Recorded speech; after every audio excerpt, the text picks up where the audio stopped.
ఇగో నేను చెప్పిన చూడండి, ఫోన్ ట్యాపింగ్ అంశంలో, ఫోన్ ట్యాపింగ్ కేసులో ఆడోళ్లను వేధించిన అనేటువంటి మాట ఇగో ఈడ చదువుదాం చూడు.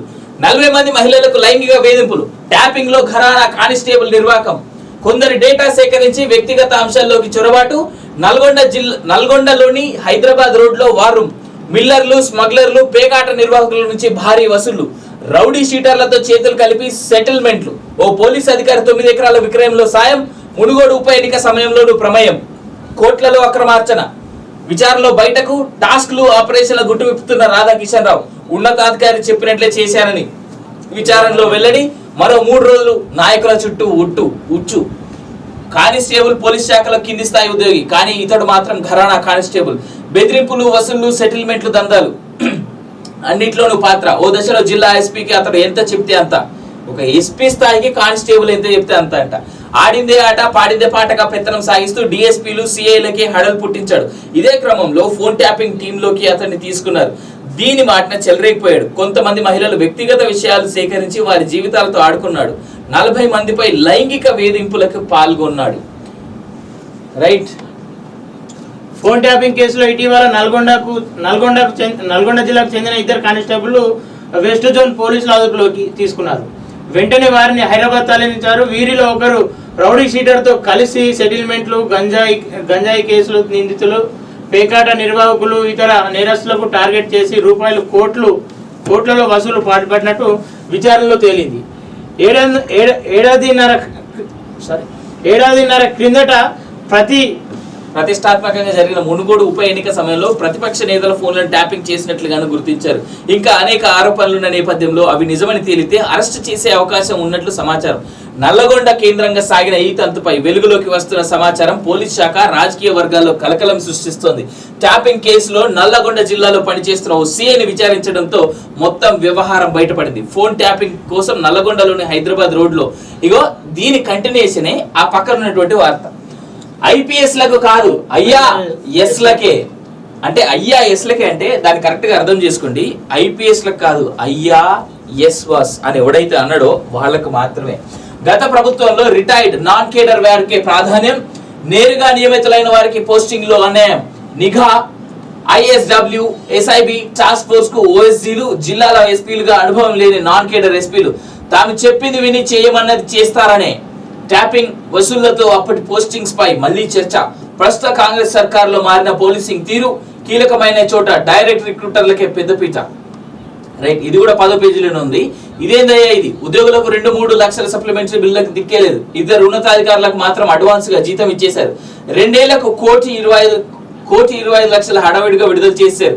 ఇదంతా ఆర్థిక శాఖ గారడీ అంటున్న ఉద్యోగ నేతలు, పాత ప్రభుత్వ పెద్దల అనుమతితో చెల్లింపులు. అది కూడా చూద్దాం. ఇవన్నీ 10వ పేజీలో ఉన్నాయి. 1, 2 కాదు, అక్కడ ఇక్కడ అనే తేడా లేదు. బీఆర్ఎస్ ప్రభుత్వ హయాంలోని పోలీస్ శాఖలు తమకు కావాల్సిన వారు, మాట వింటారనుకునే వారికి కీలక పోస్టింగ్లు ఇచ్చేశారు. చెప్పింది విని చేయమన్నది చేస్తే చాలు, మంచి పోస్టింగ్ దక్కినట్టే అనే పరిస్థితి కల్పించారు. సాధారణంగా ఒక అధికారికి బాధ్యతలు అప్పగించే సమయంలో ఎన్నో అంశాలను పరిగణలోకి తీసుకోవాలి. ట్రాక్ రికార్డు, పనితీరు, ప్రతిభ, అభ్యర్థులను బేరీజు వేసి అభ్యర్థులకు పోస్టింగ్ ఇవ్వాల్సి ఉంటుంది. కానీ ఇవేవి పట్టించుకోకుండా, నిబంధనలతోనూ సంబంధం లేకుండా ముఖ్యమంత్రి, మంత్రులు, ఎమ్మెల్యేల వరకు ఎవరికి నచ్చిన వారికి కావాల్సిన సీట్లో కూర్చోబెట్టుకున్నారు. అత్యంత కీలక విభాగాలను ఆఫీసర్ ఆన్ స్పెషల్ డ్యూటీ, ఓఎస్జీల చేతుల్లో పెంచారు. డిఎస్పీలు మొదలు జిల్లా ఎస్పీలు, కమిషనర్ల వరకు ఇదే తతంగం సాగింది. సాధారణంగా పోలీసింగ్ లో నేరుగా నియమితులైన డైరెక్ట్ రిక్రూట్ ఐపీఎస్ లకు పెద్దపీట ఉంటుంది. నిబంధనల ప్రకారం వీరికే తొలి ప్రాధాన్యం ఇవ్వాలి. ఎక్కడైనా ఇదే జరుగుతుంది. కానీ బీఆర్ఎస్ ప్రభుత్వం ఉన్న సమయంలో రాష్ట్రంలో మాత్రం కనీస గుర్తింపు కూడా లేదు అనేటువంటి మాటనది. డైరెక్ట్ 10వ పేజీకి వెళ్ళిపో నగేష్.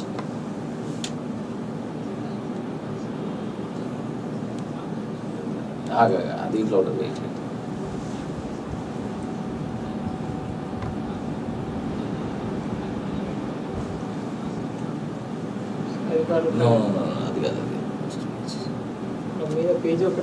రైట్, 40 మంది మహిళలకు లైంగిక వేధింపులు.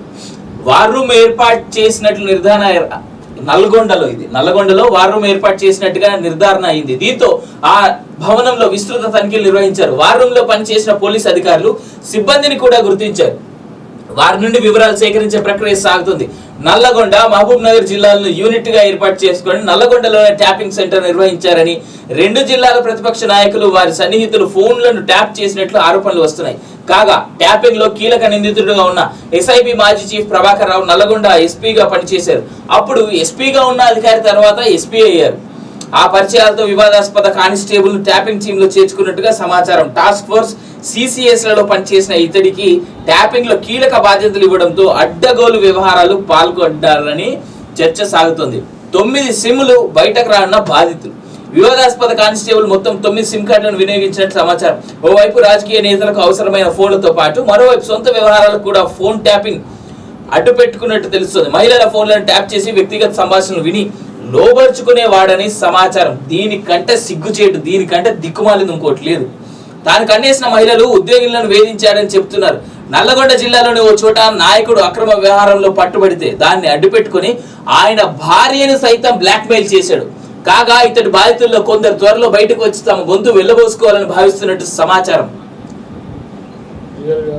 అక్రమ వ్యాపారంలో ఓ చోట నాయకుడు, రైట్, నాయకులకే దిక్కు లేదంటే ఇంకేంది వ్యాపారులను టార్గెట్ చేసి భారీగా వసూళ్లకు దిగడంతో వివాదాస్పద కానిస్టేబుల్ కీలక పాత్రగా చెప్తున్నారు. అక్రమ దందాలు చేసే రైస్ మిల్లర్ల నుంచి నెలవారీ మామూలు పేకట శిబిరాల నిర్వాహకుల నుంచి వసూలు చేసేవాడని ఆరోపణలు ఉన్నాయి. అన్ని తానే వ్యవహరిస్తూ నల్గొండ జిల్లాలోని వాణిజ్య కేంద్రమైన పట్టణానికి చెందిన రౌడీ షీటర్ ద్వారా ల్యాండ్ సెటిల్మెంట్ కు పాల్పడ్డాడు. కొంతమంది అధికారులను సైతం భయపెట్టినట్లు తెలిసింది. గుర్రంపోడు వద్ద మాజీ పోలీస్ బాస్ బినామీలకు దాదాపు 9 ఎకరాల తోటను ఇప్పించడంలో కీలక పాత్ర పోషించినట్టు సమాచారం. ట్యాపింగ్ కేసులో అరెస్ట్ అయి కస్టడీలో విచారణ ఎదుర్కొంటున్న టాస్క్ ఫోర్స్ మాజీ డీసీపీ ఓఎస్డీ రాధాకిషన్ రావు వెస్ట్ జోన్ పోలీసులకు పూర్తి సహకారం అందిస్తున్నట్టు తెలుస్తుంది.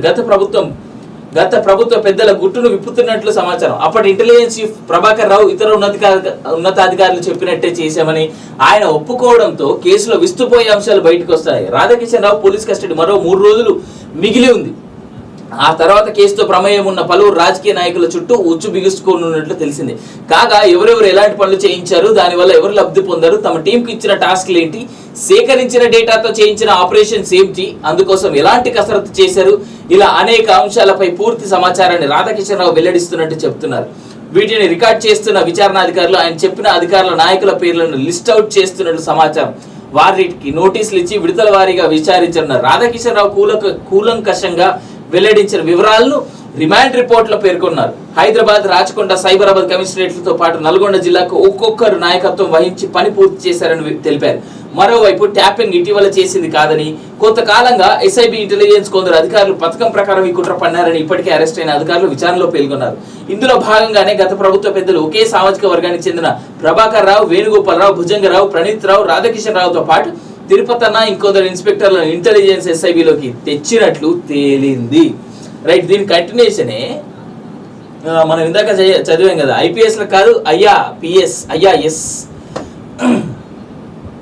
ఓఎస్డీ చేతుల్లోకి కీలక విభాగాలు. మావోయిస్టులు, సంఘ విద్రోహ శక్తుల కదలికలపై నిఘా ఉంచే స్పెషల్ ఇన్వెస్టిగేషన్ బ్రాంచ్, ముఖ్యమంత్రి సహా ప్రముఖుల భద్రతను పర్యవేక్షించే ఇంటెలిజెన్స్ సెక్యూరిటీ వింగ్, శాంతి భద్రతలను చూసి ఇంటెలిజెన్స్ ప్రాధాన్యత కలిగిన టాస్క్ ఫోర్స్, ఇలా ఎక్కడికక్కడ ఓఎస్డీలో నియమించుకున్నారు గత పాలకులు.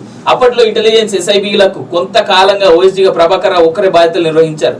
ఆ తర్వాత ఎస్ఐబి చీఫ్ గా వివరించారు. ఎంకే సింగ్ ఐఎస్డబ్ల్యూ చీఫ్ గా పదవి విరమణ చేసిన తర్వాత కూడా ఆయన్నే ఓఎస్డీగా కొనసాగించారు. ప్రముఖుల భద్రత ఓ రిటైర్డ్ అధికారి చేతిలో ఉండడం ఏమిటని పోలీస్ శాఖలో చర్చ జరిగినా ప్రభుత్వ నిర్ణయం కావడంతో చేసేదేమీ లేకపోయింది. ఇక ఇటీవల ఫోన్ ట్యాపింగ్ కేసులో అరెస్ట్ అయ్యి task force DCP OSD Radhakishan Rao విరమణ చేసిన తర్వాత ఏళ్ల తరబడి టాస్క్ ఫోర్స్ ఓఎస్డీగా కొనసాగించారు. సైబరాబాద్ పోలీస్ కమిషనరేట్ లో అత్యంత కీలకమైన మాదాపూర్ డీసీపీ పోస్ట్ లో నాన్ కేడర్ అధికారుల బాధ్యతలు నిర్వర్తించారు. ఎస్పీగా నాన్ కేడర్ కే ఓటు, ఇట్లా చాలా దిక్కుమాలే ఉన్నాయి. క్షేత్రస్థాయిలో శాంతి భద్రతల పరిరక్షణ, కేసుల సత్వర దర్యాప్తులో జిల్లా ఎస్పీల పాత్ర అత్యంత కీలకమైనది. కానీ బీఆర్ఎస్ పాలనలో పెద్దగా అనుభవం లేని నాన్ కేడర్ ఎస్పీలను జిల్లా పోలీస్ బాసులుగా నియమించారు. ఆదిలాబాద్ లో ఉదయ్ కుమార్, సంగారెడ్డిలో రమణ కుమార్, మహబూబాబాద్ లో చంద్రమోహన్, నారాయణపేటలో వెంకటేశ్వర్లు, చెప్పుకుంటూ పోతే అనేక జిల్లాలకు నాన్ కేడర్ ఎస్పీలే. ఇక పోస్టింగ్స్ కోసం నాయకులను ప్రసన్నం చేసుకునేందుకు ఎస్పీలు ఎంతవరకైనా వెళ్లేవారు. సూర్యాపేట ఎస్పీగా చెందిన రాజేంద్ర ప్రసాద్ జిల్లా అప్పటి మంత్రి జగదీష్ రెడ్డిని సభా వేదిక పైన జయహో అంటూ కొనియాడారు. ఇది తీవ్ర విమర్శలకు దారితీసింది. కాగా కొత్త జిల్లాల ఏర్పాటుతో ఐపీఎస్ల కొరత ఏర్పడిందని, నాన్ కేడర్ ఎస్పీలకు బాధ్యతలు అప్పగించామని సర్ది చెప్పుకునే ప్రయత్నం చేశారు. అయితే ప్రతిగా డైరెక్టర్ రిక్రూట్ ఐపీఎస్లు చాలా మంది అప్రధాన్య పోస్టుల్లో ఉంచి గుర్తింపు లేకుండా చేశారని, మరి దీన్నేమంటారని ప్రశ్నలు వచ్చాయి. సర్కారు మారింది, పోస్టింగ్స్ తీరు మారింది. ఇటీవల ప్రభుత్వంతో పాటు పోలీసింగ్ లోను మార్పు రావడంతో గత పోస్టింగ్స్ అంశం మరోసారి తెరపైకి వచ్చింది. మరీ ముఖ్యంగా ఫోన్ ట్యాపింగ్ కేసు నేపథ్యంలో పదవి విరమణ చేసిన అధికారులకు కీలక బాధ్యతలు అప్పగిస్తే ఇలా జరుగుతుందనే చర్చ జరుగుతుంది.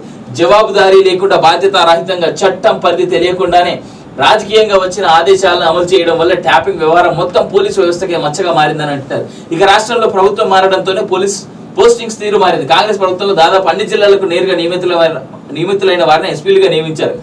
ఈ కోణంలోనే హైదరాబాద్ లో కీలకమైన టాస్క్ ఫోర్స్ బాధ్యతలను ఐపీఎస్ రేష్మి పెరుమాల్కు అప్పగించారు. మాదాపూర్ డీసీపీ డాక్టర్ వినీత్ ను నియమించారు. అయితే ఫోన్ ట్యాపింగ్ అంశంలో నేను ఒక విషయం చెప్తా. ఈడ నాకు తెలిసిన ఒక ఐపీఎస్ ఆఫీసర్ ఉన్నాడు, తెలంగాణ వ్యక్తి. ఆయన హోమ్ క్యాడర్ యాక్చువల్గా తెలంగాణే రావాలి, కానీ వెస్ట్ బెంగాల్ చూస్ చేసుకోవాల్సినటువంటి పరిస్థితి వచ్చింది. కేసీఆర్ సీఎంగా ఉన్నప్పుడు, రెండోసారి సీఎంగా ఉన్నప్పుడు ఆయన ఐఏఎస్ ఐపీఎస్లకి ఏంటంటే ఫస్ట్ హోమ్ క్యాడర్ రాకపోతే వేరే స్టేట్లో ఫస్ట్ పోస్టింగ్ ఇస్తారు, ఆ తర్వాత హోమ్ క్యాడర్ చూస్ చేసుకునేటువంటి అవకాశం ఇస్తారు వాళ్ళకి. అయితే ఆయన హోమ్ క్యాడర్ కింద హైదరాబాద్ని లేదా తెలంగాణని చూస్ చేసుకున్నప్పుడు నాకు తెలిసిన ఒక ఐపీఎస్ ఆఫీసర్ పరిస్థితి చెప్తున్నా. ఆయన ఫ్రెండ్స్ ఇంకా చాలా మంది ఉన్నారు. పోస్టింగ్ కోసం 2 సంవత్సరాలు వేస్ట్ చేశాడు ఆయన. వేస్టే చేశాడు. కారణం ఏంటంటే కేసీఆర్ రేపు మాపు అనుకుంటా హోమ్ క్యాడర్ ఇవ్వకుండా అతన్ని వెయిట్ చేయించాడు. పాపం ఆయన 2 సంవత్సరాల టైం వేస్ట్ అయింది. ఒక ఐపీఎస్ ఆఫీసర్ తన పోస్టింగ్లో ఉంటే సమాజానికి మంచిది, ప్రజలకి మంచిది. ఎందుకంటే పోలీస్ ఆఫీసర్ కరెక్ట్గా పనిచేస్తే మనకి ఎలాంటి రిస్క్ ఉండదు. దొంగలు, దోపిడీదారులు, డెకాయిట్స్ రోడ్ల మీద తిరగరు. ఎవరి భయం వానికి ఉంటుంది. పోలీసు వ్యవస్థ, ఆర్థిక వ్యవస్థ మిగిలినవన్నీ కరెక్ట్గా ఉంటాయి. కానీ ఐపీఎస్లు వాళ్ళకి ఇవ్వాల్సినటువంటి పోస్టింగ్ లేక ఇట్లా లఫూట్ గాళ్ళకి పోస్టింగ్లు ఇస్తే, అఫ్కోర్స్ చదువుకొని ఉండొచ్చు, దాంట్లో కొంతమంది ఐఏఎస్లు ఉండొచ్చు, ఐపీఎస్లు ఉండొచ్చు, ఏమైనా ఉండొచ్చు. కానీ నాకు నచ్చినోడి కోసం నేను పోస్టింగ్ ఇస్తే మిగిలిన సంగతి ఏంటి?